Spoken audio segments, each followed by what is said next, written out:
नमस्कार विद्यार्थियों। हमारा राजस्थान का इतिहास चल रहा था और राजस्थान के इतिहास में हम पढ़ रहे थे जोधपुर का राठौड़ वंश। जोधपुर के राठौड़ वंश में अभी तक हमने पढ़ लिया था तख्त सिंह जी तक। तख्त सिंह तक हमने पढ़ लिया था। तख्त सिंह तक हमने क्या कर लिया था, पढ़ लिया था। ठीक है। और आज का हमारा जो जोधपुर का राठौड़ वंश है उसमें आखिरी लेक्चर होने वाला है। आज हम जोधपुर का जो राठौड़ वंश है उसे फिनिश कर देंगे। देखिए, तख्त सिंह के बाद जो जसवंत सिंह हैं, जसवंत सिंह सेकंड क्या बनते हैं, शासक बनते हैं। जसवंत सिंह सेकंड शासक बनते हैं। ठीक है। टाइम पीरियड की बात करूं तो जो 1873 से इनका टाइम पीरियड रहता है 95 तक। ठीक है। जसवंत सिंह जी शासक बन जाते हैं। इसके बाद देखिए इनके जो टाइम पे जो प्रमुख प्रमुख जो घटनाएं हुई वो हम देखते हैं क्या क्या हुई थी। देखो, एक तो इन्होंने दिल्ली दरबार, एक तो कलकत्ता दरबार लगा था, कलकत्ता दरबार जो 1875 में लगाया गया था, और एक दिल्ली दरबार। ठीक है। इनमें भाग लिया था 1877 में। ठीक है। इसके साथ ही जो जोधपुर की पहली जनगणना है, जोधपुर की पहली जनगणना, जोधपुर की क्या हुई थी, पहली जनगणना कब हुई थी, कब हुई थी, 1881 में। तो इनके समय पे ही वो हुई थी। जोधपुर की पहली जनगणना जो थी वो इनके समय पे ही हुई थी। इसके साथ जो जोधपुर है उसको क्या, इनके समय ही जोधपुर क्या बना था, नगर पालिका बना था, नगर पालिका बना था। जोधपुर इनके समय नगर पालिका बना था।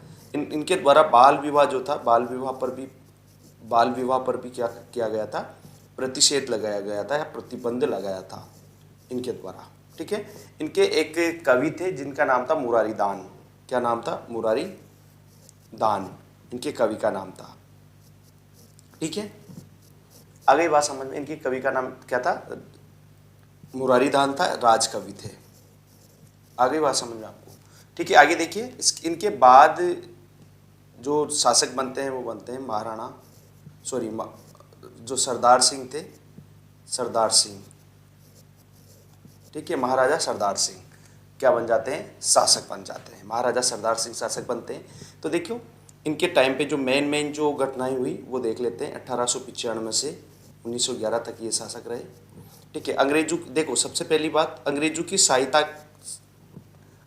सहायता के लिए जो बॉक्सर का युद्ध हुआ था, बॉक्सर का युद्ध कहाँ पे, चीन, चीन में इन्होंने अपनी सेनाएं भेजी थी। बॉक्सर के युद्ध में अंग्रेजों के सहायतार्थ अपनी सेनाएं इनके द्वारा भेजी गई थी, और अंग्रेजों ने इनसे खुश होकर इन्होंने अपने झंडे पे क्या लिखाया था, चाइना 1900 इनके झंडे पे लिखवाया था इन्होंने। ये एक सम्मान था, चाइना 1900 सम्मान था। ठीक है। इनके द्वारा और क्या किया गया था, एडवर्ड रिलीफ फंड बनाया इन्होंने, एडवर्ड रिलीफ फंड बनवाया था इन्होंने। अब ये क्या था, एडवर्ड रिलीफ फंड। तो ये जो असमर्थ लोग थे, असमर्थ जो लोग थे उनकी सहायता के लिए बनाया था, की सहायता के लिए। ठीक है। असमर्थ जो लोग थे उनकी सहायता के लिए ये फंड बनाया था। ठीक है। इनके अलावा इनके द्वारा जसवंत थड़ा का निर्माण करवाया था, जसवंत थड़ा। ठीक है। जसवंत थड़ा का क्या करवाया था, निर्माण करवाया था। किसकी याद में, जसवंत सिंह की याद में।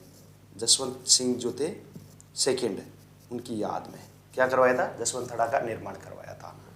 ठीक है। जसवंत थड़ा का निर्माण हो गया। इसके बाद देखिए, इसे राजस्थान का ताजमहल भी कहा जाता है, राजस्थान का ताजमहल किसे कहा जाता है, जसवंत थड़ा को। ठीक है। अब देखो एक बात और याद रखना, ये जो सरदार सिंह जी थे ये पोलो के बहुत ही शौकीन थे, पोलो खेलने के बहुत ज़्यादा शौकीन थे। तो जोधपुर को इनके समय पोलो का घर कहा जाता था, पोलो का घर इनके टाइम पे, क्योंकि पोलो का बहुत ही ज़्यादा इनको शौक था इस कारण। ठीक है। अब इनके बाद कौन शासक बनता है, देखिए जो महाराजा सुमेर सिंह है, महाराजा सुमेर सिंह क्या बनते हैं, शासक बनते हैं। ठीक है। 1911 से 18 तक महाराजा सुमेर सिंह। अब देखो ये 1911 का जो दिल्ली दरबार है उसमें शामिल हुए थे, दिल्ली दरबार में शामिल हुए थे। ठीक है। जॉर्ज पंचम का जो राज्याभिषेक हुआ था, जॉर्ज पंचम का राज्याभिषेक के समय। इसके अलावा और इनके टाइम पे देखे जो प्रथम विश्व युद्ध हुआ, प्रथम जो प्रथम विश्व युद्ध हुआ उसमें इन्होंने क्या किया था, अंग्रेजों का साथ दिया था। प्रथम विश्व युद्ध में अंग्रेजों का इन्होंने साथ दिया था, प्रथम विश्व युद्ध में अंग्रेजों का साथ। ठीक है। इनके बाद महाराजा जो उम्मेद सिंह जी हैं वो शासक बनते हैं, महाराजा उम्मेद सिंह। ठीक है, उम्मेद सिंह जी क्या बनते हैं, शासक बनते हैं 1911 से 47 तक। देखो अब क्या हुआ, इनके द्वारा क्या किया गया था, उम्मेद पैलेस, जो उम्मेद पैलेस है जिसे चित्तर पैलेस के नाम से भी जाना जाता है, चित्तर पैलेस। ठीक है, चित्तर पैलेस का क्या करवाया था, निर्माण करवाया था। क्या करवाया था, निर्माण करवाया था। कहाँ पे, सॉरी नींव डाली थी इनके द्वारा। ठीक है ना, नींव डाली थी, निर्माण करवाया था। कहाँ पे, ये चित्तर पहाड़ी पे है। कहाँ पे, चित्तर पहाड़ी पे, चित्तर पहाड़ी पे ये स्थित है। ठीक है।